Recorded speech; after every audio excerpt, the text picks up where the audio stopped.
fungsi perpustakaan desa itu memang sangat membantu sekali kepada masyarakat. Kalau rajin membaca kita bisa pintar. Bagi saya sangat senang sekali sebagai tokoh masyarakat dengan adanya perpustakaan sendiri, itu banyak dikunjungi masyarakat.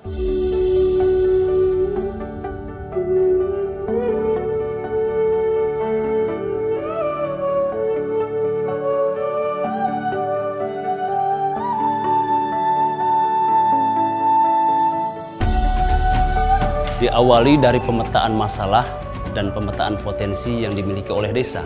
Pertama yang kami rumuskan adalah mendeklarasikan sebagai desa apa, disepakati kemudian sebagai desa cerdas. Kenapa? Kami memiliki 13 lembaga pendidikan dan 1 lembaga perpustakaan desa. Karena desa cerdas tidak pernah lepas dari pendidikan. Dari perpustakaan kemudian berkembang dan membuat suasana menjadi suasana desa edukasi.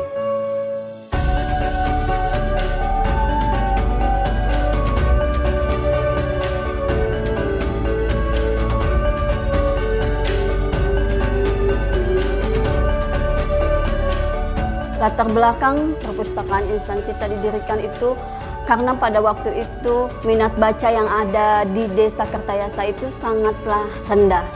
Dengan adanya perpustakaan Insan Cipta Desa Kertayasa diharapkan dapat meningkatkan kesadaran minat baca yang ada di masyarakat Desa Kertayasa.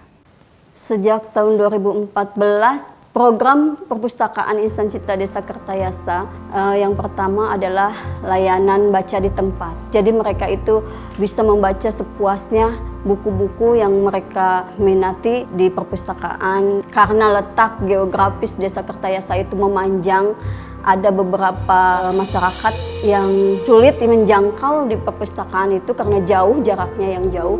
Kita adakan perpustakaan keliling. Perpustakaan keliling ini kita jadwal waktunya setiap hari Minggu ke setiap dusun. Jadi di kita ada 3 dusun, Dusun Manis, Dusun Pahing, Dusun Kaliwon. Assalamualaikum, pintarku. Pomo. Iya. Pengambilan buku ya. Iya, saya mengembalikan buku. Iya. Layanan Pintarku itu digagas karena adanya COVID-19 yang tidak memungkinkan perpustakaan buka setiap hari. Jadi masyarakat yang akan meminjam buku silahkan mengetik nama, alamat, dan judul buku yang akan dipinjam, kemudian kirim ke WhatsApp Perpustakaan Insan Cipta Desa Kertayasa. Perpustakaan di Desa Kertayasa berperan untuk menambah wawasan anak-anak remaja dan anak-anak sekolahan untuk mengasah bakatnya masing-masing. Buku-buku itu pengaruh sekali buat saya untuk bisa berprestasi.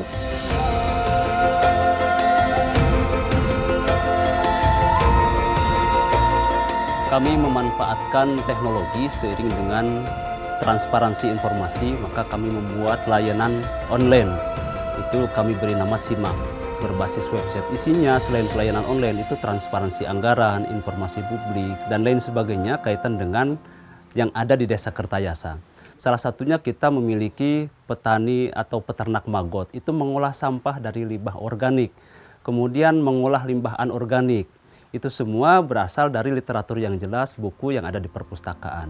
Ruang-ruang diskusi yang ada di saung-saung seperti yang kita tempati sekarang ini tempat ruang-ruang diskusi. Nah, salah satu muncul gagasan itu membentuk petani milenial. Nah, ini yang ada di belakang kita, salah satu hasil dari gagasan inspirasi ini petani milenial yang ditanami lahan jeruk lemon. Petani milenial juga kita proyeksikan sebagai pilot project. Saung yang kami miliki di sini itu sebagai klinik pertanian, sehingga petani-petani muda yang masih beraktivitas menggunakan kimia nanti belajar bercocok tanam menggunakan organik, tempatnya ada di sini.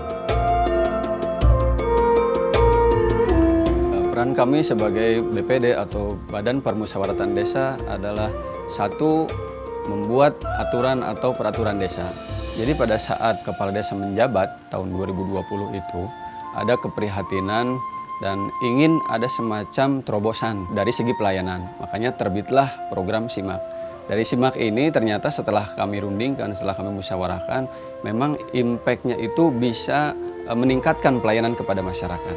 Yang kedua, masalah pemberdayaan tani muda ini mempunyai keprihatinan bahwa pada saat kami memantau atau melihat di persawahan itu banyak sekali orang-orang yang sudah renta. Kami membayangkan 10 tahun ke depan sawah tidak ada yang menggarap. Literasi digital. Literasi digital. Artinya sesuatu pendidikan yang sudah memanfaatkan atau berbasiskan teknologi. Teknologi memang tidak mudah, sarana prasarana harus ada. Tapi saya yakin di Desa Kertayasa semuanya mampu untuk menyediakan sarana prasarana. Inspirasi muncul dari ide dan gagasan. Pengembangan sumber daya manusia sebagai langkah awal untuk mengembangkan potensi desa. Sehingga dengan bekal pendidikan, dunia dalam genggaman kita.